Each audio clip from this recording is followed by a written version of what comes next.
नया लेसन शुरू करने वाले हैं हम। पानी रे पानी। आप सबको पता है कि पानी जो है बहुत ही महत्वपूर्ण हिस्सा है हमारे जीवन का। पानी के बिना भाई, कौन है ये? माइक बंद करके रखो। विनोद गौर, नहीं विनोद मान, जो कोई भी है ये अपना बंद करके रखे माइक। ठीक है। तो पानी बहुत ही महत्वपूर्ण है हमारे जीवन के लिए, है ना। और हमने आपने वो भी पढ़ा होगा, एक रहीम दास का दोहा है क्या, बताता हूँ। ओह, बहुत ही मोटा है। बहुत मोटा कैसे हो गया? रहीमन पानी राखी, है ना। पानी राखिए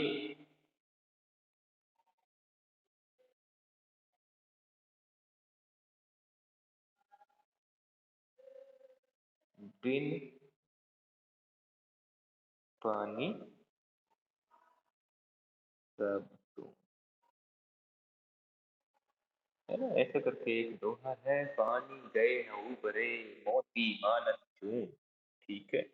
तो पानी बहुत ही जरूरी है हमारे पूरे पर्यावरण के लिए, है ना। आपको पता है कि जितनी भी लिविंग ऑर्गेनिज्म है, जितने भी जीवंत प्राणी हैं, उन सबको क्या चाहिए होता है? पानी चाहिए होता है।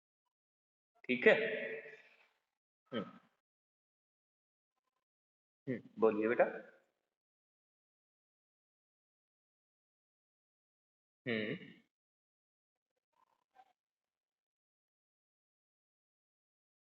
नहीं, गतिविधि दो को सबमिट कर देना है बस, बाकी उसको आपको फोटो खींच के या और कुछ नहीं करना है। बस सबमिट कर दोगे, वो मेरे पास आ जाएगा अपने आप। हम्म।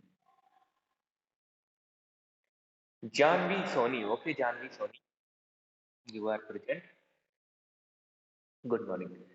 तो मैं कह रहा था कि पानी क्या है, बहुत ही महत्वपूर्ण है हमारे जीवन के लिए। तो बात आई कि जो इतना महत्वपूर्ण तत्व है, इतना महत्वपूर्ण चीज है जो हमारे जीवन के लिए, वो आता कहाँ से है ना। इतना बारिश होती है, इतना सारा पानी बरसता है। आप देखते होंगे, बहुत सारी बारिश होती है, बहुत सारा पानी बरसता है। ठीक है। और ये सारा का सारा कहाँ चला जाता है? कोई बताएगा मुझे? हम्म, भाप बन के उड़ जाता है। सारा पानी भाप बन के उड़ेगा क्या?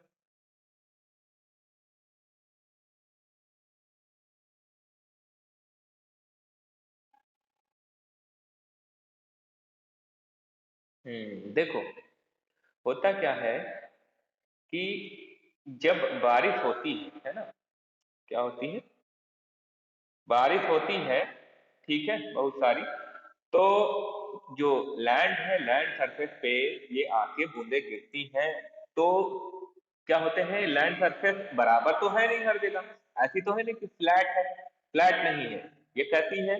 ये ऊंची नीची है। ठीक है। तो हाँ, जिग जैग है, जो है समतल नहीं है। तो इसमें क्या होता है, जो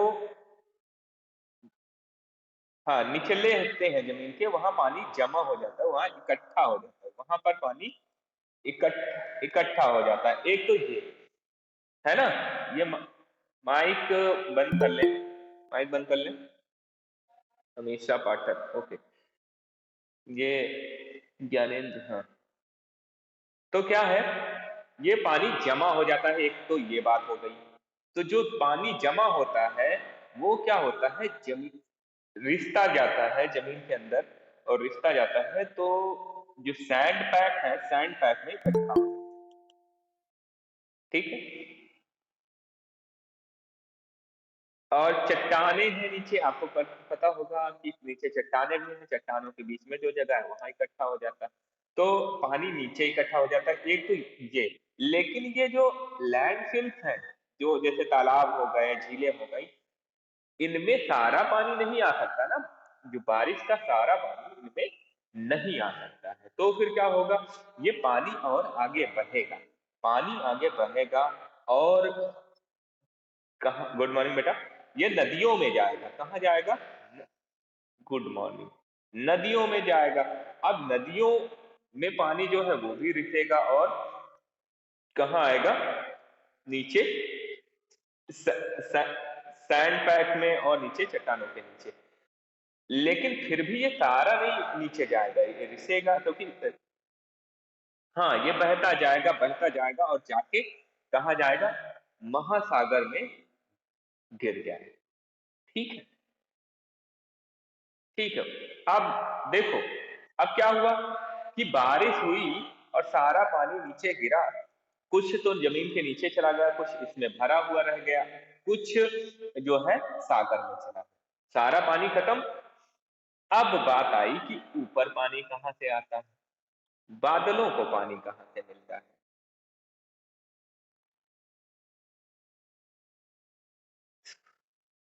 हम्म।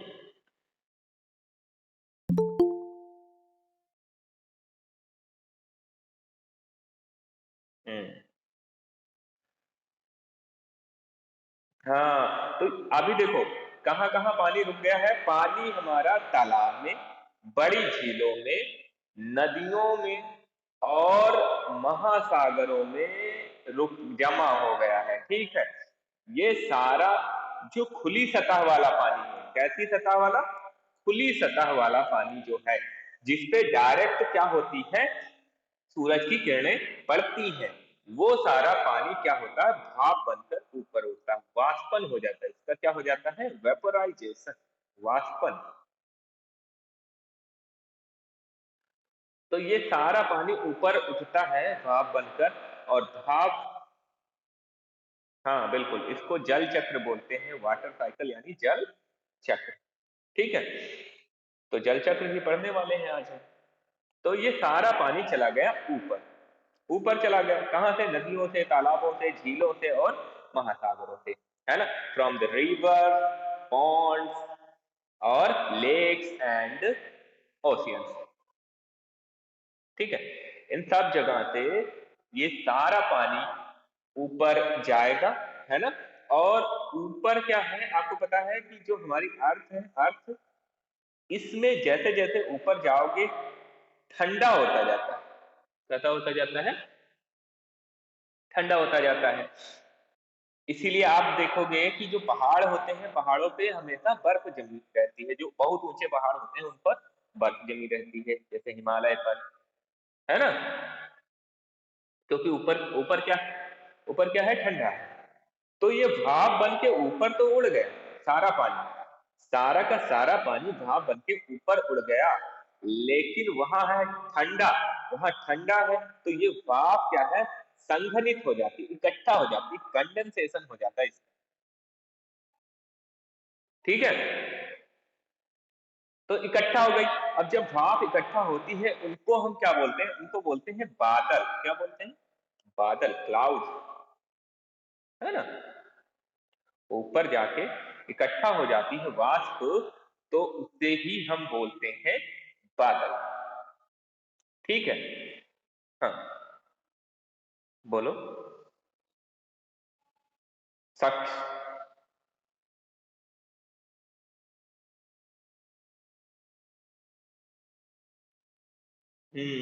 वो आते हैं फ्रिक्शन की वजह से। किसकी वजह से? फ्रिक्शन। फ्रिक्शन हमेशा हीट पैदा करते हैं। आपको पता होगा कि ठंड में जब हम हमें ज्यादा ठंड लगती है तो हाथ हम ऐसे रगड़ते हैं, रगड़ते हैं ना?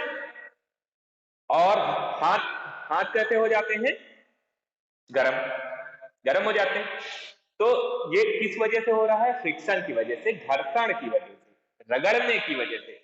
तो रॉकेट जब बाहर से अंदर आते हैं तो उन पर बहुत ज्यादा फ्रिक्शन लगता है।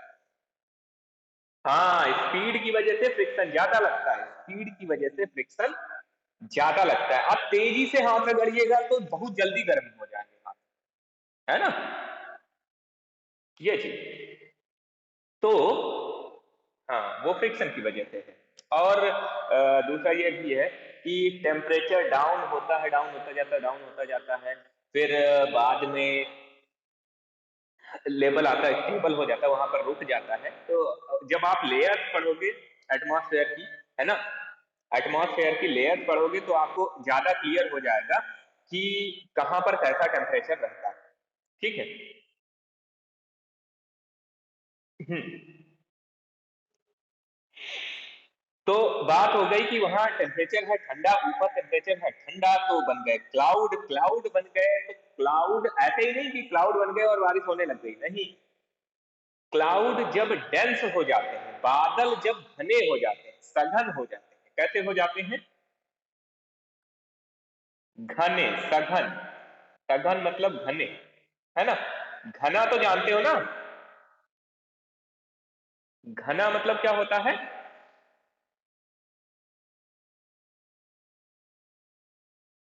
ज्यादा मात्रा में, अच्छा। हाँ, नहीं नहीं, ज्यादा मात्रा में नहीं कहते। घना का मतलब क्लियर नहीं कर पा रहे, और कोई बताएगा घना क्या होता है? घना मतलब सघन। घना क्या होता है? घना, डेंस।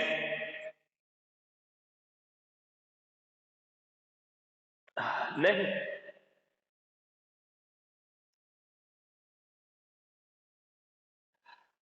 बिल्कुल बिल्कुल, सुनो। जब पास पास होती है, चीजों के बीच की दूरी घट जाती है, बहुत पास पास हो जाते हैं, तो हो जाता है घना। तो हो जाता है घना, डेंस हो जाता है। तो वाष्प जब थी, तो वाष्प के जो पार्टिकल थे दूर दूर थे, ठीक है। लेकिन जब ये बादल बने तो ये पास पास हो गए, बहुत सारे डेंस हो गए। क्या हो गए? डेंस हो गए। हाँ, तो डेंस हो गए। जब डेंस हो गए, बहुत ज्यादा मात्रा में हो गए, तो क्या होगी? वाष्प की जो पार्टिकल्स हैं ये आपस में जुड़ जाएंगे, जुड़ जाएंगे और बना देंगे बूंद। क्या बना देंगे? बूंद। और बूंद का भार होता है ज्यादा, है ना, वेट होता है ज्यादा। भार ज्यादा है इसलिए वो टपक आएगा, नीचे टपक आएगा, है ना। बात समझ पा रहे हो? क्या हुआ? क्लाउड बने, क्लाउड बने, फिर जब वो डेंस हो गए, घने हो गए, तो फिर आपस में मिलके बना लेते हैं बूंद, और फिर नीचे आ जाते हैं। और हाँ, वहां फ्रोजन क्लाउड्स भी होते हैं, मतलब बर्फ की तरह जम भी जाते हैं। क्यों? क्योंकि ऊपर ज्यादा ठंडा है, तो वाटर वेपर ऊपर गई तो जम गई, है ना, तो जम भी जाते हैं। तो ओले भी पड़ते हैं, आपने देखा होगा, ओले भी पड़ते हैं कभी कभी, है ना, ओले पड़ते हैं, बर्फ गिरती है। तो ये चीज है। तो आपने देखा क्या हुआ कि बारिश से पानी नीचे आया, और ये पानी हर जगह इकट्ठा हो गया, और ये वापस जाके कहाँ चला गया? महासागरों में। और फिर ये फिर से वेपराइज होके ऊपर गया। ऊपर ये क्या बन गया? बादल। और बादल जो है सघन होके फिर से बारिश करवाएंगे, फिर से ये तालाबों, नदियों, झीलों में हो जाएगा, और नदियों से होके महासागरों में भी जाएगा, और फिर से ये वाष्पन इसका होगा, फिर से बादल बनेंगे, फिर से बारिश होगी, और ये पूरा चक्कर चलता रहेगा। और इस चक्कर को ही जल चक्र कहते हैं। हाँ, इस चक्कर को ही वाटर साइकिल कहते हैं। इस चक्कर को ही जल चक्र कहते हैं। बिल्कुल। बात समझ आई?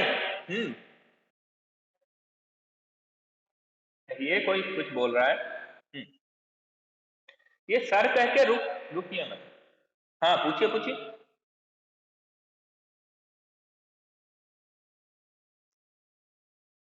हम्म। हम्म।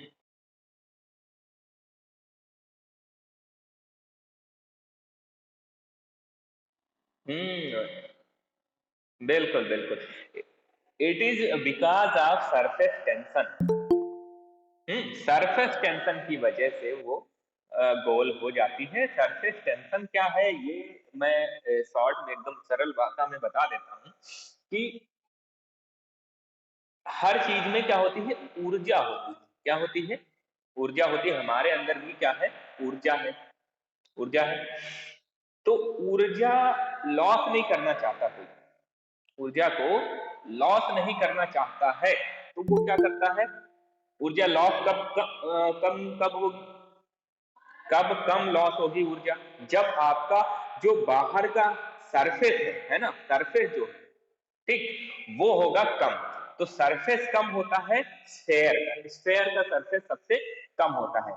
अगर हम वॉल्यूम और सरफेस का रेशियो देखें तब स्फेयर का सरफेस सबसे कम होता है।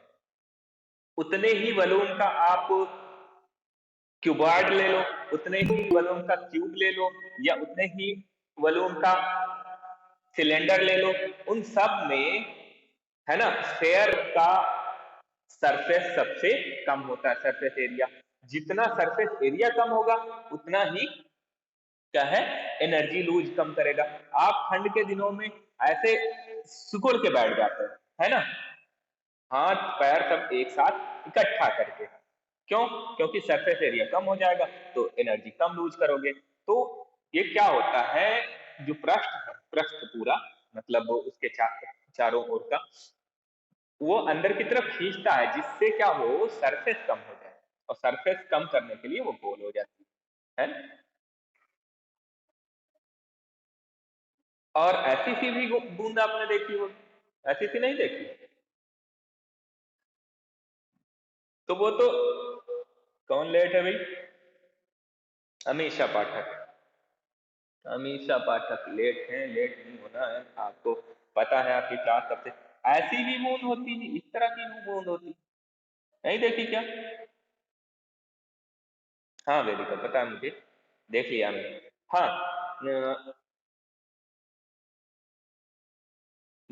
और इस तरह की भी बूंद होती है, इस तरह की भी बूंद होती है, दोनों बूंद होती है। आप नल से टपकते हुए इस तरह की देख सकते हो। ठीक है। तो बहुत सारी चीजें अभी पढ़नी बाकी हैं आपको, कि जो दो जो पदार्थ हैं उनके बीच में भी एक बल लगता है, आकर्षण बल। उसकी वजह से वो जो है एक दूसरे को अपनी ओर खींचता है। ठीक है, ये होता है। और पृथ्वी भी अपनी तरफ बल लगाती है, उसको गुरुत्वाकर्षण कहते हैं, ग्रेविटेशनल फोर्स कहते हैं, उसकी वजह से शेप चेंज होते हैं। और बाकी गोल पृष्ठ तनाव की वजह से होती है ना। पृष्ठ तनाव मतलब सरफेस टेंशन।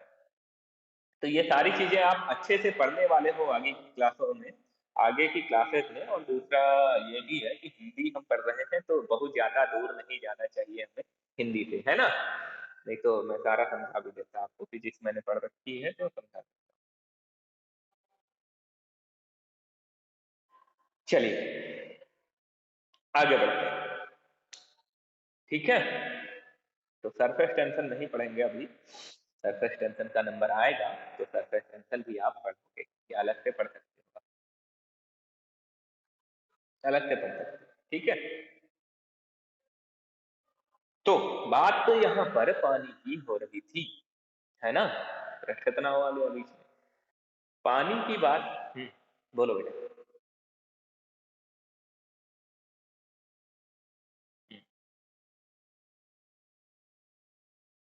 हम्म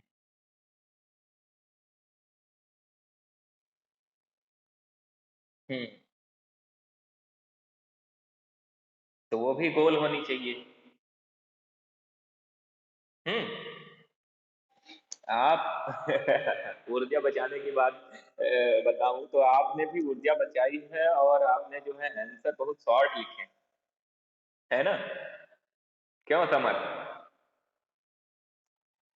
जो एक्सप्लेन करने वाले आंसर होते हैं वो लॉन्ग लिखने चाहिए, लंबे लिखने चाहिए। खैर मैं इसका आंसर दे देता हूँ।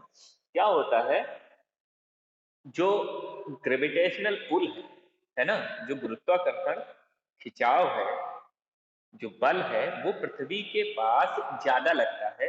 पृथ्वी से जैसे दूर जाते जाएंगे वो बल कम हो जाता है। ठीक है। तो जो बूंदे ऐसी ड्रॉप शेप की होती हैं, ड्रॉप शेप की, वो पृथ्वी के पास होती है, पृथ्वी के पास, क्योंकि ये खींच रही है ना।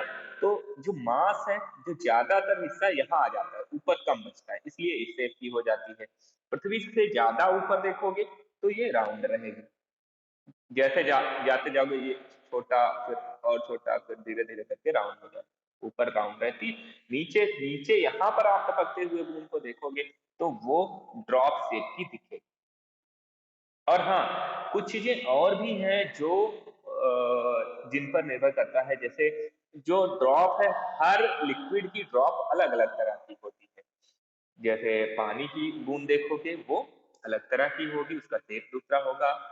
तेल की अलग तरह की होगी, मोबिल ऑयल की दूसरी तरह की होगी, है ना।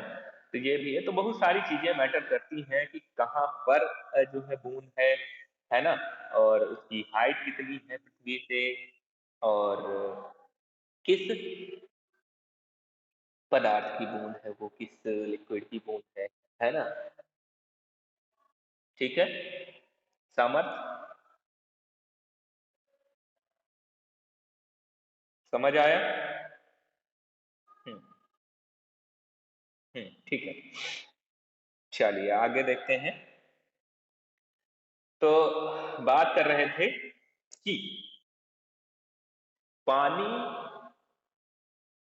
कैसे बारिश होती है और कैसे फिर वापस वो नदियों के जरिए समुद्र तक जाता है, कैसे उसका वाष्पन होता है और वापस वो बादल बन के वापस फिर से बरसता है। इन सब चीजों में आपने एक चीज गौर की होगी कि कुछ पानी जो है वो कहाँ चला जाता है, जमीन के अंदर। ये ये ध्यान दिया होगा आपने। मैंने बताया कुछ पानी कहाँ चला जाता है, जमीन के अंदर चला जाता है, रिस।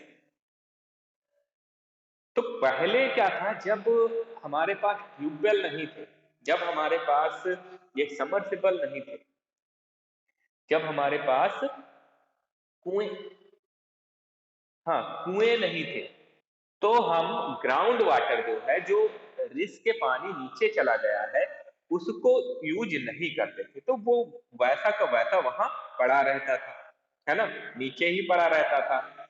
लेकिन जब लेकिन जब से, हाँ नदियों में भरा रहता, तो नदियों में भरा नहीं रहता, नदियों में बहता रहता है।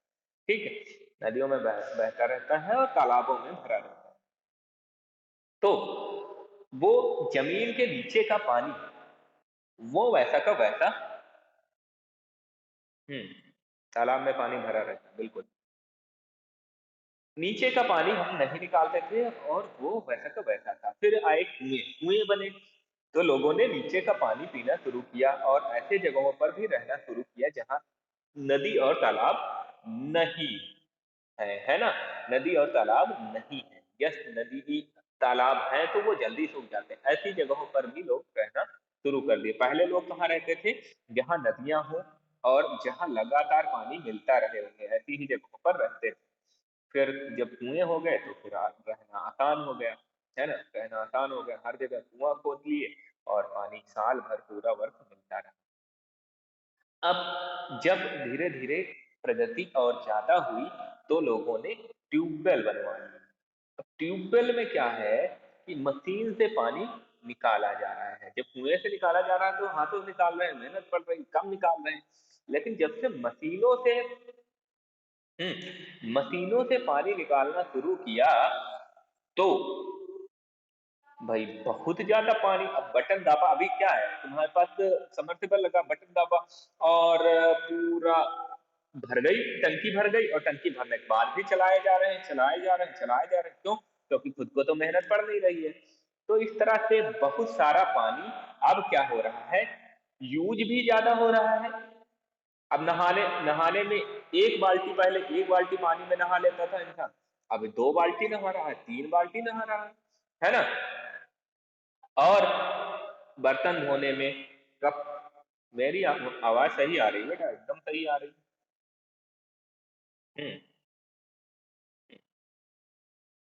हम्म हम्म।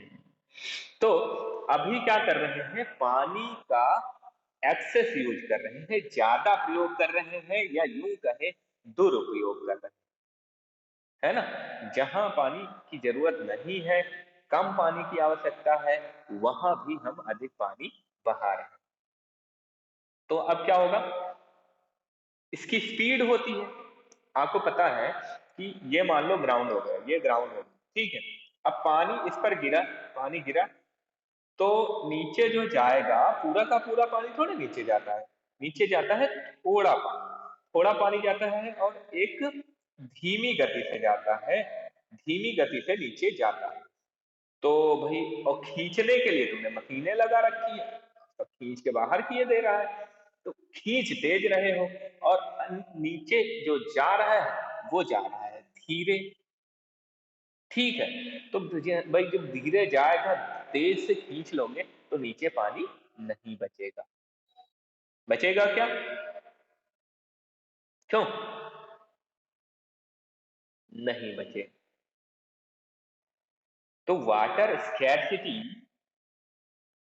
जो पानी की कमी है वो इसीलिए हो रही है। एक तो हम तालाब जो थे पहले, बहुत ज्यादा तालाब थे, अभी तालाब सब, उसमें मिट्टी भर के तालाबों में उन पर घर बना लिए इन लोगों ने, है ना?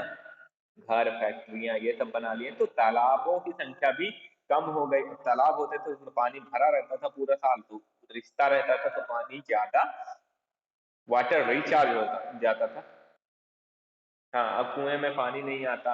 पहले हैंडपंप से पानी जल्दी निकल आता था, अब हैंडपंप से पानी नहीं आता। अब उसके लिए हमें सबमर्सिबल लगाना पड़ता है, मशीनें लगानी पड़ती है, तब जाके पानी निकलता है। तो धीरे धीरे ये पानी क्या है, और नीचे जाता जाएगा, अगर हम लोग इसके लिए कोई उपाय नहीं करें। है ना? उपाय क्या क्या कर सकते हैं? पानी खत्म हो जाएगा तो बहुत समस्या हो जाएगी ना। नीचे की तरफ क्यों रिश्ता है? हाँ, ये एक अच्छा सवाल है। क्यों रिश्ता है? देखिए, आपने ये तो समझा ही है अभी तक कि पृथ्वी हर चीज को अपनी तरफ खींचती खींचती है ना।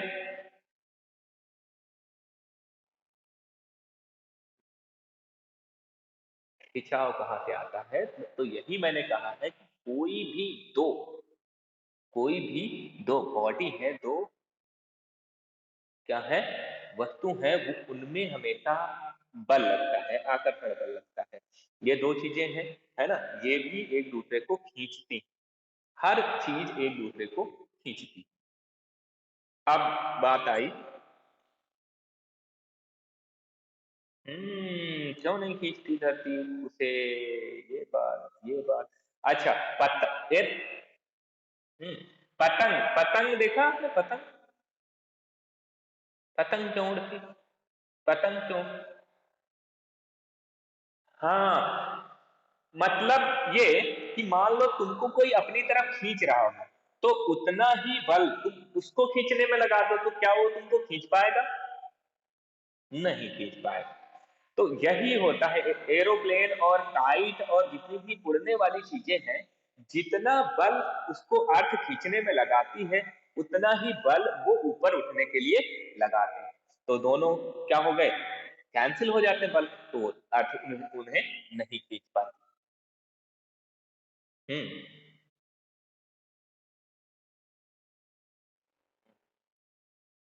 बिल्कुल।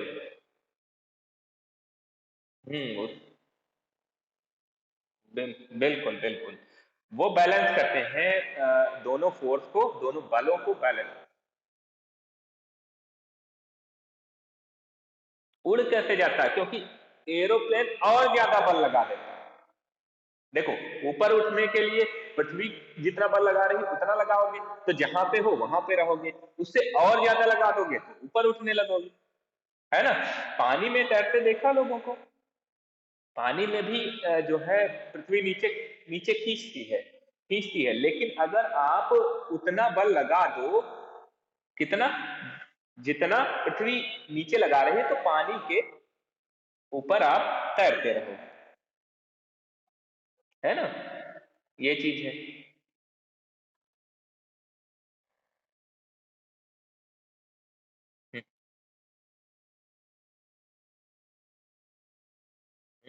क्यों तैरते रहते हो? क्योंकि वहां पानी में लवणता यानी कि साल्टनेस ज्यादा है। ठीक है।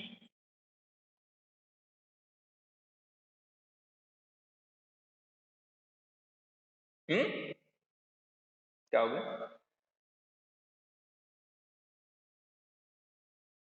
डरेंगे तो? नहीं नहीं, ये मिथक है, ये जो है गलत है, ऐसा कुछ नहीं है, डरने की बात नहीं है। डरने से कुछ, हाँ, समुद्र में नमक होता है, इसलिए उसका पृष्ठ तनाव ज्यादा हो जाता है। पृष्ठ तनाव फिर से आ गया, सरफेस टेंशन।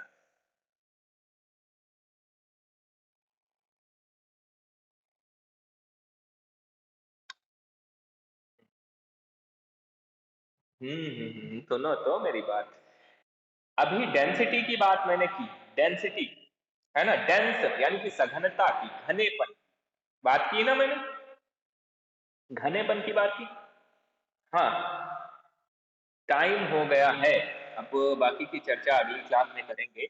हाँ, लेकिन मैं एक लाइन में बता देता हूँ कि ज्यादा नमक होने का मतलब है कि ज्यादा घना हो गया है, तो गाढ़ा हो जाता है। और तुम्हें पता है कि अगर आप क्या करो, कोई चीज शहद में डुबाने की कोशिश करो तो जल्दी नहीं डूबेगी, लेकिन पानी में डुबाओ तो तुरंत डूब जाएगी। तो शहद में क्यों नहीं डूबती? क्योंकि वो थिक होता है, वो घना होता है। तो ऐसे ही जब ज्यादा सॉल्ट होता है पानी में तो वो घना हो जाता है। ठीक है, और जो डेंस होता है, डेंस चीजें होती हैं, है ना, या कंसंट्रेट बोल लें, तो उनमें प्रश्न तनाव बढ़ जाता है। हाँ बताओ। और भी बहुत सारी चीजें होती हैं, बहुत सारे फैक्टर होते हैं। हाँ, नहीं नहीं, दलदल पे सीधे खड़े रहोगे तो डूब जाओगे, लेट जाओगे, है ना? ये बहुत सारी चीजें एक साथ होती हैं। आप ऐसा नहीं कि डेड सी में सीधे खड़े हो जाओगे तो नहीं डूबोगे, सीधे खड़े होगे तो डूब जाओगे, लेकिन जब लेट जाओगे तो नहीं डूबोगे, क्योंकि वो जो सरफेस एरिया है वो बढ़ जाएगा, सरफेस एरिया बढ़ जाएगा। बहुत सारी चीजें एक साथ काम करती हैं। मैं जो है आपको अगली क्लास में बताता हूँ क्या क्या चीजें, है, सारे डाउट्स क्लियर कर दूंगा। चलिए, ओके।